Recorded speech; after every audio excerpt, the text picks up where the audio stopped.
Ötən ay Azərbaycan və Ermənistan arasında üçüncü tərəf olmadan imzalanan birgə bəyanat, xüsusilə girovların mübadiləsi onu göstərdi ki, tərəflər heç bir vasitəçi olmadan birbaşa dialoq apara və aralarında razılıq əldə edə bilərlər.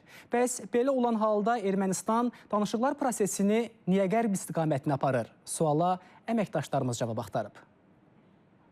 İrəvan son günlər yenidən Ermənistan-Azərbaycan sülh gündəliyi ilə bağlı Qərbin vasitəçiliyini önə çəkməyə çalışır.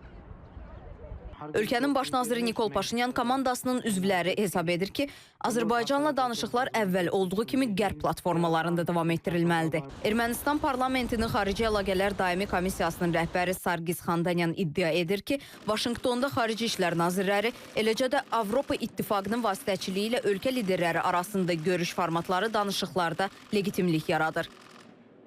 Əslində isə İrəvan bu addımları ilə Qərbin regional maraqlarının nümayəndəsinə çevrilməklə yanaşı, həm də Azərbaycan əleyhinə müəyyən təzyiqlər yaratmaq niyyətindədir. Ermənistan əlbəttə çox istərdi ki, burada Fransa iştirak etsin.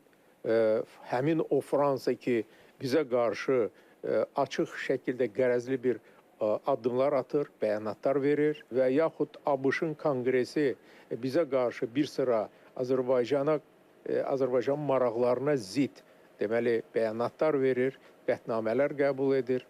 Ona görə görünür, Paşinyanın arzusu elə ondan ibarətdir ki, bu dövlətlərin nümayəndələrini bu danışıqlara cəlb etsin və beləliklə özünü müəyyən dərəcədə sığortalasın. Halbuki Bakı ilə İrəvan vasitəçisiz də birbaşa dialoq apara bilər. Ötən ay iki ölkənin birgə bəyanatı, xüsusilə girovların mübadiləsi və BMT-nin iqlim dəyişikliyi konfransının təşkili ilə bağlı razılığa gəlməsi bunun əyani nümunəsidir.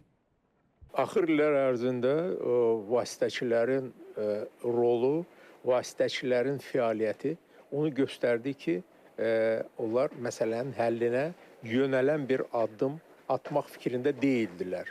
Və indi də artıq o hərbi fazanın qurtarılması müşahidə olunur. Biz artıq ərazilərimizi azad etmişik və bizim indi hansısa bir vasitəçilərə ehtiyacımız sadəcə olaraq yoxdur. Görünür, Ermənistan hər məqamda sülh gündəliyinə yeni əhəmiyyətsiz məfhumlar gətirməyə çalışmaqla vaxt qazanmaqdan yorulmayıb. Sülh sazişinin təxirə salınması nəinki İrəvanın təcrid vəziyyətində qalmasını şərtləndirir. Eyni zamanda Cənubi Qafqazı müxtəlif siyasi güclərin toqquşduğu regiona çevirmək məqsədi güdür.